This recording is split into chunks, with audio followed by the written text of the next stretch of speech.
মারা এবং হত্যা করার হুমকি দিচ্ছিল। পুরো বিষয়টাকে আমরা 4 দফার ভিতরে নিয়ে আসছি, আশ্বাস দিয়েছিল, কিন্তু তারা বাস্তবায়ন করেনি। ঢাকা ব্লক কর্মসূচি হতে পারে। আমরা আজকে এখানে 4 দফা দাবি নিয়ে আসছি, যার 1 নম্বর দাবি হচ্ছে প্রকৌশল অধিকার আন্দোলন কর্তৃক ডিপ্লোমা ইঞ্জিনিয়ারদেরকে প্রকাশ্যে গুলি করে হত্যা করা এবং জবাই করে হত্যা করার হুমকিকারীদেরকে সর্বোচ্চ শাস্তি দিতে হবে অনতিবিলম্বে। 2 নম্বর হচ্ছে প্রকৌশল অধিকার আন্দোলন কর্তৃক অযৌক্তিক 3 দফার সরকার কর্তৃক পরিচালিত সকল কার্যক্রমকে অনতিবিলম্বে বন্ধ করতে হবে। 3 নম্বর হচ্ছে কারিগরি সেক্টরে আমরা দীর্ঘ 1 বছর যাবত আন্দোলন করতেছি 6 দফা বাস্তবায়নের জন্য। সরকার কর্তৃক আমাদেরকে গত 3 মাস আগে একটা আশ্বাস দেওয়া হয় এবং রূপরেখা প্রণয়ন করা হয়, যা এখনো বাস্তবায়ন করা হয় না। আমরা আজকে এই দাবিতে মাঠে নেমেছি যে আমাদের এই 6 দফা অনতিবিলম্বে বাস্তবায়ন করতে হবে। 4 নম্বরটি হচ্ছে কারিগরি, আমাদের 4 নম্বর দাবিটি হচ্ছে 1 ইঞ্জিনিয়ারিং সেক্টরে 1 এডুকেশন চালু করতে হবে।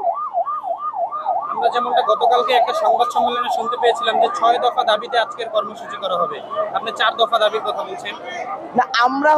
আমরা বিগত সময়ে 6 দফার যে দাবি করে আসছিলাম 1 বছর যাবত, সরকার পক্ষ আমাদেরকে একটা আশ্বাস দিয়েছিল, কিন্তু তারা বাস্তবায়ন করেনি। এই একটা প্রেক্ষিপট এবং বিগত কিছুদিন যাবত প্রকৌশলী অধিকাররা আমাদেরকে প্রকাশ্যে গুলি করে মারা এবং হত্যা করার হুমকি দিচ্ছিল।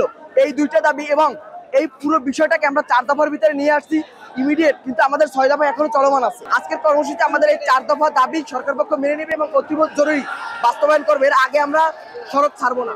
এর পরবর্তী কর্মসূচি এমনও হতে পারে সারা বাংলাদেশ থেকে ঢাকা ব্লক কর্মসূচি হতে পারে, কারণ আমাদের দাবি যতক্ষণ না মেনে নেওয়া হবে ততক্ষণ আমরা পড়ালেখা কার্যক্রমে ফিরে যাব না।